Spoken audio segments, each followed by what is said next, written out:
यहाँ पे अभी चर्चा हम लोग कर लेते हैं डॉपलर्स इफेक्ट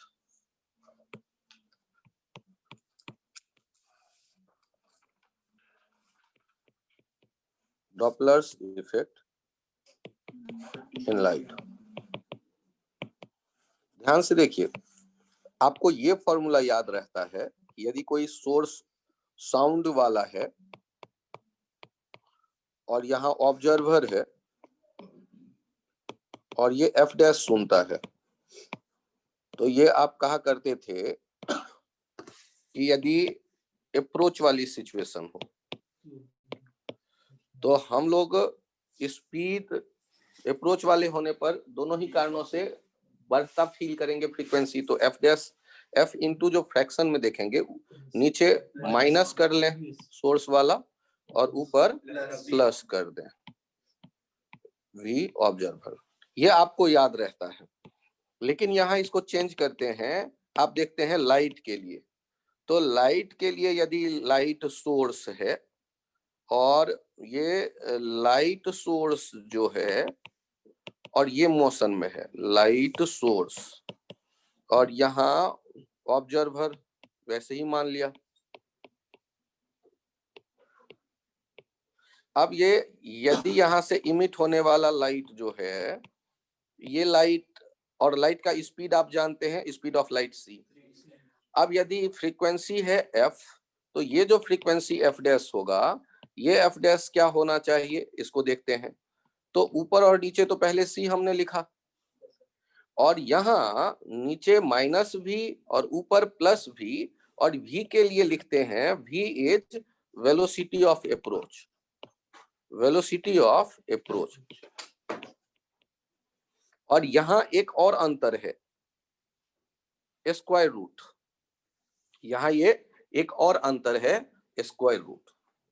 ये F dash equals to F square root C plus V upon C minus V. यहाँ ये ध्यान रखिएगा, अप्रोच इन सारे कंडीशन के लिए देखिए कि यहाँ जैसे मैं इलस्ट्रेशंस की तरह देखूं, एक इस तरफ चल रहा होता, एक इस तरफ चल रहा होता, 6 मीटर पर सेकेंड, 8 मीटर पर सेकेंड, तो यहाँ वेलोसिटी ऑफ अप्रोच होता 14।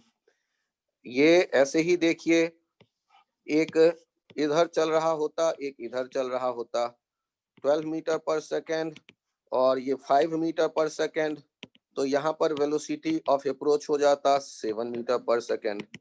यहाँ चेक करिए, एक इस तरफ जा रहा होता, एक इस तरफ जा रहा होता, 18 मीटर पर सेकेंड, 20 मीटर पर सेकेंड, तो वेलोसिटी ऑफ अप्रोच हो जाता 2। तो ये जो भी है, ये भी ऑब्जर्वर या सोर्स का नहीं, ये है अप्रोच का स्पीड। इस पॉइंट पे फोकस करिएगा। लाइट के जब आप डॉपलर्स इफेक्ट लिख रहे होते हैं तो वहां जो भी है वो वेलोसिटी ऑफ अप्रोच है। लाइट का जब हम डॉपलर्स इफेक्ट लिख रहे होते हैं तो वहां वेलोसिटी ऑफ अप्रोच है, जबकि साउंड का जब हम डॉपलर्स इफेक्ट लिख रहे होते हैं तो वहां भी है velocity of sound, V O है, velocity of observer V S, velocity of source. तो ये ध्यान रखिएगा।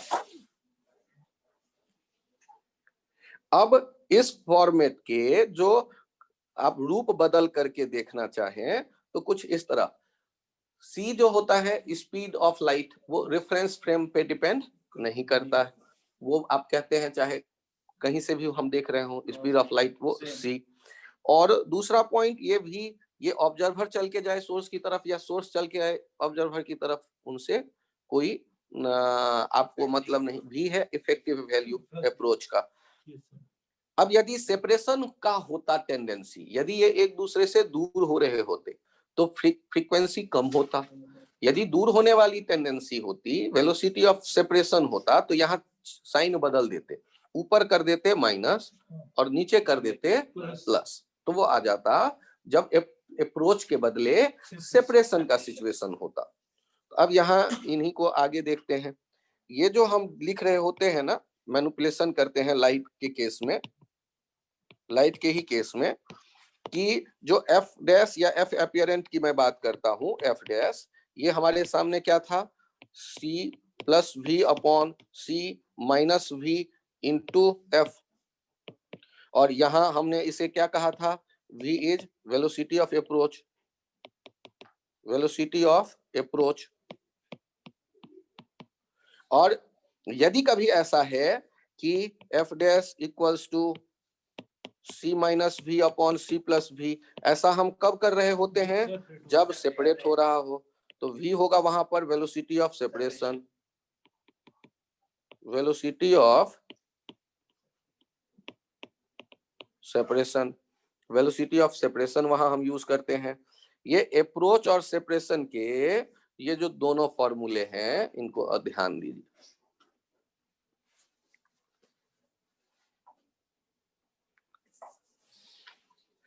यदि इसी फॉर्मूले में आप यूज करना चाहते हैं लेमडा, ध्यान दीजिएगा, c dash by lambda dash equals to c by lambda square root में c plus v by c minus v। तो यहां से लेमडा डैश आ जाता है लेमडा स्क्वायर रूट में c minus v by c plus v। और आप ध्यान रखिएगा c डैश और c जो है वो एक जैसा होगा, क्योंकि रेफरेंस फ्रेम पे स्पीड ऑफ लाइट डिपेंड नहीं करता। अब आपको ये लग रहा होगा सर ये लेमडा डैश वाले में तो इन्वर्टेड हो गया रेशियो, तो सोचिएगा कि जब हम कहते हैं फ्रीक्वेंसी बढ़ गया, तो फ्रीक्वेंसी के बढ़ना दूसरे तरफ आप कहते हैं वेवलेंथ का कम होना। तो यहाँ इसीलिए देखना, जब अप्रोच होगा तो लेमडा की जब हम बात कर रहे होंगे तो वहां जो ऊपर में माइनस साइन है और नीचे प्लस साइन, जिससे कि लेमडा कम हुआ, ठीक ना। तो ऐसे ही आप यदि दूसरे वाले केस में आकर के लिखते हैं, यहाँ एफ डैश वाला कहानी को, ये दूसरे वाला जो केस है, तो ये लेमडा, इसमें फ्रीक्वेंसी कम हुई तो लेमडा बढ़ गई होगी, तो इसके लिए हो जाएगा C plus V by C minus V. अब ध्यान देना, जब हम कहते हैं फ्रीक्वेंसी का बढ़ना, तो फ्रीक्वेंसी के बढ़ने के लिए हम लोग यूज करते हैं, इसके लिए टर्म यूज करते हैं, ऊपर वाला यहाँ फ्रीक्वेंसी बढ़ रहा है, वायलेट शिफ्ट, वायलेट की तरफ शिफ्ट होना। और नीचे का जो इवेंट है जिसमें फ्रीक्वेंसी कम हो रहा है, उसमें उसके लिए टर्म यूज करते हैं रेड शिफ्ट। यदि किसी स्टार को आप कंटिन्यूअस ऑब्जर्व कर रहे हैं और कलर उसका रेड की तरफ शिफ्ट हो रहा है, इसका मतलब स्टार और अर्थ के बीच का जो डिस्टेंस है वो कम हो रहा है, तो आप कहते हैं कि रेड शिफ्ट। और यदि हम स्टार को ऑब्जर्व करें और उसका जो कलर है वो वायलेट की तरफ शिफ्ट हो रहा है, हम कहते हैं वायलेट शिफ्ट, मतलब वो नजदीक आ रही होगी। तो नजदीक आने पर एनर्जी बढ़ा मतलब फ्रीक्वेंसी बढ़ी, और फ्रीक्वेंसी बढ़ी मींस लाइट जो है वो वायलेट की तरफ शिफ्ट हुआ। वायलेट में फोटोन की जो एनर्जी है वो ज्यादा है हर एक फोटोन की, और रेड में जो फोटोन की एनर्जी है वो कम है। तो वायलेट शिफ्ट कब होगा, नजदीक आ रहा है, फ्रीक्वेंसी बढ़ना, आप एनर्जी कहते हैं फोटोन का h into F, Planck's constant into frequency, या h into new.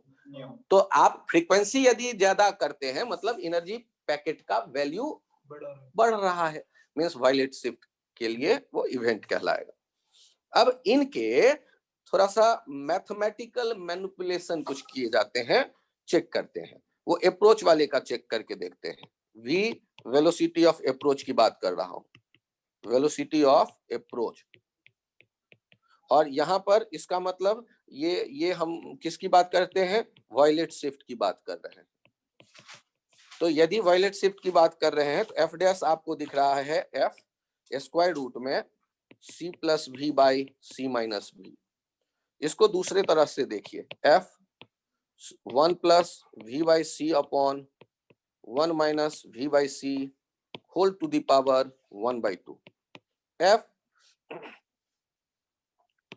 1 plus V by C to the power 1/2 1 minus V by C to the power -1/2। अब यदि हम लोग बात करें इनके मैनिपुलेशन के लिए, तो कभी कभी ऐसे भी यहां मैनिपुलेशन दिख जाता है।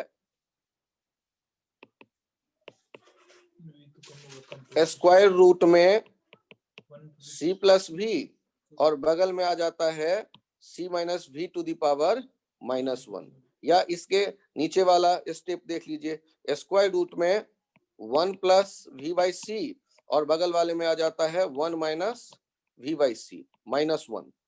और आप इस बात पे गौर करिए ना कि यदि ये दोनों ऐसे आप लिख सकते हैं जैसे नीचे ये लिखा गया है, तो यहाँ तो नीचे मैंने वही लिखा है, तो इसी को आप ये ऊपर भी हटा सकते हैं, इससे भी हटाइए, लास्ट वाले लाइन पे ही आइए। यहाँ आप यदि f को देखते हैं तो इनको 1 प्लस वी बाई सी एक टुकड़ा हो गया और साथ में है 1 minus V by C it to the power -1, ये दूसरा टुकड़ा हो गया और स्क्वायर रूट। और इनको कभी कभी आप ऐसे भी कर सकते हैं 1 plus V by C into 1 plus V by C. क्यों? क्योंकि 1 plus 1 minus X to the power -n हो जाएगा 1 प्लस एन एक्स। तो उस तरह से आप देख रहे हैं, और ये स्क्वायर रूट में आ रहा है तो ये कैंसिल आउट भी हो जा सकता है। एफ डैश इक्वल्स टू कभी कभी आप ऐसे भी लिखाइए, देख लेते हैं अप्रोक्सीमेशन के साथ, F dash equals to F 1 plus V by C type में भी कभी कभी ये लिखा दिख जाता है, ये इस तरह से भी लिखा दिख जाता है।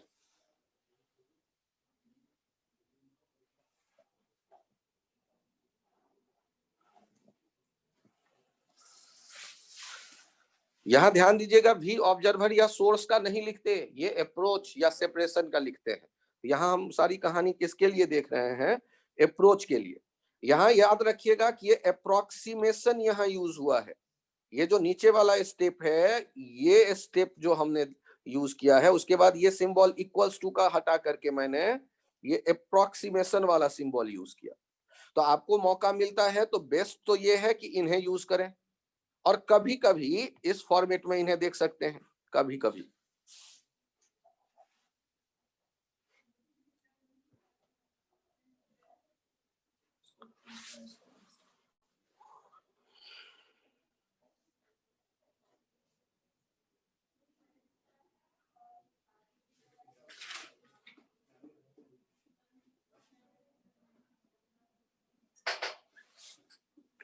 आपको ये लास्ट वाला जो अप्रोक्सीमेशन दिख रहा है, उसको आप ऐसे भी फिर अप्लाई कर सकते हैं, F dash equals to F minus F F plus F V by सी।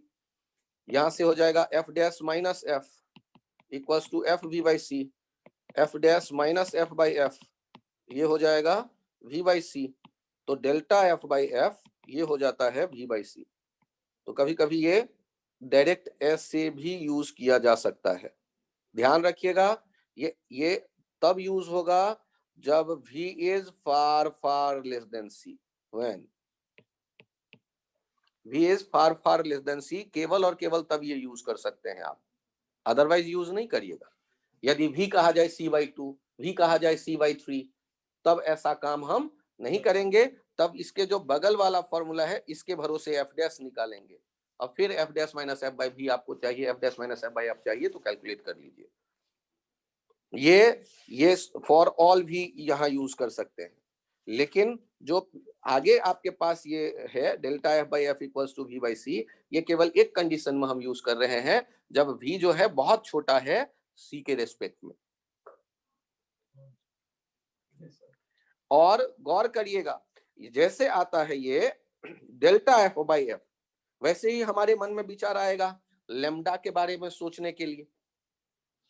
तो यहाँ उस आइडिया पे काम करना चाहते हैं तो उनके लिए देखते हैं क्या पॉसिबल बनता है रास्ता। तो हमारे पास क्या है, c equals to F lambda या f equals to c by lambda. तो डेल्टा एफ बाई एफ आप क्या लिख सकते हैं, minus delta lambda by lambda. Log लेकर डिफरेंशिएट करेंगे तो ये रिलेशन आ जाएगा, लॉग लेकर डिफरेंशिएट करेंगे तो लॉग सी तो कैंसिल आउट हो गया होगा डिफरेंशिएट डेल्टा करने पर। कांस्टेंट को गायब कर देते हैं, पावर -1 है तो -1 डेल्टा लेमडा बाय लेमडा। तो आपको ये आइडिया यदि यूज करना है और आपसे कहा गया है v है वेलोसिटी ऑफ अप्रोच, ध्यान दीजिएगा, वेलोसिटी ऑफ अप्रोच ये मेंशन कर दिया गया है।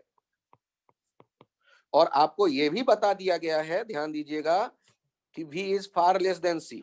ये दो चीजें जब कह दी गई है तब आप क्या करते हैं, डेल्टा एफ बाई एफ के बदले minus delta lambda by lambda लिख देंगे। तो डेल्टा लेमडा बाई लेमडा के बदले minus delta F by F लिख लेंगे आप, और ये हो जाएगा माइनस वी बाई सी जैसा। तो ये माइनस वी बाई सी जैसा आने का मतलब आप फील करिए ना वहां कि ये कम हो रहा है, लेमडा कम हो रहा है, लेकिन कंडीशन के साथ है, ये v is far less than c है तब ऐसा करते हैं, और नहीं तो वो लेमडा का फॉर्मूला यूज करके आप कैलकुलेट करेंगे ये डेल्टा एफ बाई एफ। तो लेमडा का फॉर्मूला सर मुझे नहीं याद है, तो एफ का देख लो वो बढ़ रहा है तो लेमडा कम होता होगा, lambda dash equals to lambda, और आगे लिख दीजिएगा c minus V upon c plus V कर दीजिएगा।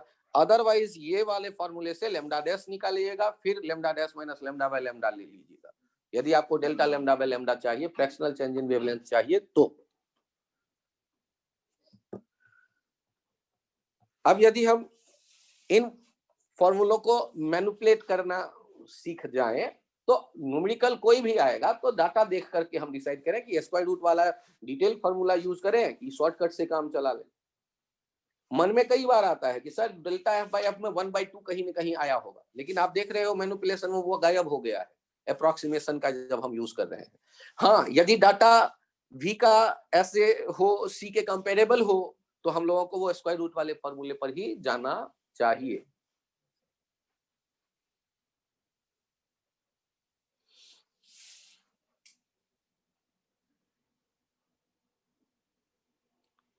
एक एग्जाम्पल में चेक करिए क्या कहा गया है कि ऑब्जर्वर जो है वो मूव कर रहा है,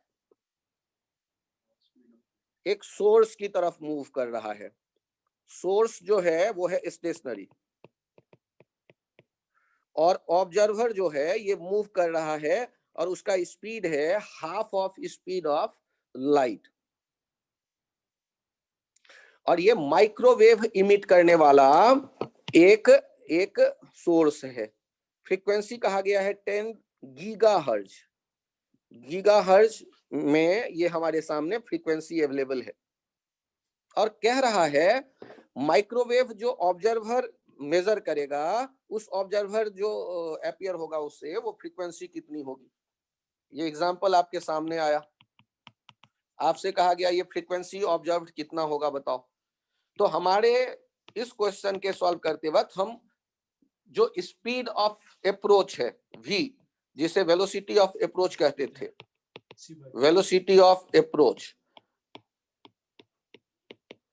ये c/2, ये तो कंपेरेबल है c के, तो हम वो अप्रोक्सीमेशन में नहीं जाएंगे, सीधे फॉर्मूले पे आएंगे। c और अप्रोच वाला है plus v upon c minus v, f c plus c/2 upon c minus c/2, f square root 3c/2 c/2, ये f रूट 3 हो गया, तो f डैश हो गया 10√3 गीगाहर्ट्ज, और √3 का कोई वैल्यू शायद याद है हम लोगों को, 1.732 गीगाहर्ट्ज, ये हो गया 17.32 गीगाहर्ट्ज।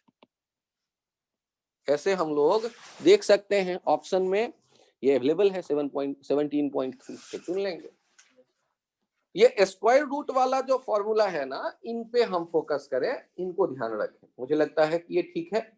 और अप्रोक्सीमेशन कभी कभी वो चल जाता है, और मान लो अप्रोक्सीमेशन मैं नहीं यूज करूंगा तो यहीं पे आ जाऊं, इसी को यूज कर लूं। अप्रोक्सीमेशन टाइम वैसे कई बार बचाता है, लेकिन कंडीशन के साथ यूज करिएगा, ध्यान रखिएगा। एग्जांपल सर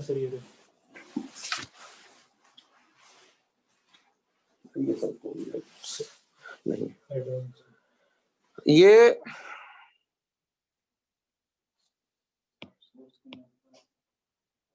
इसमें सोर्स मूव करे या ऑब्जर्वर कोई भी मूव करे, वो हमें अप्रोच का वेलोसिटी भी वाला पुट अप करना है, ध्यान रखिएगा। और यदि सेपरेशन है तो फिर हमें याद रखना है कि फ्रीक्वेंसी को कम करना है तो F dash equals to F square root में C minus V upon C plus V use करिएगा जहां सेपरेशन होगा।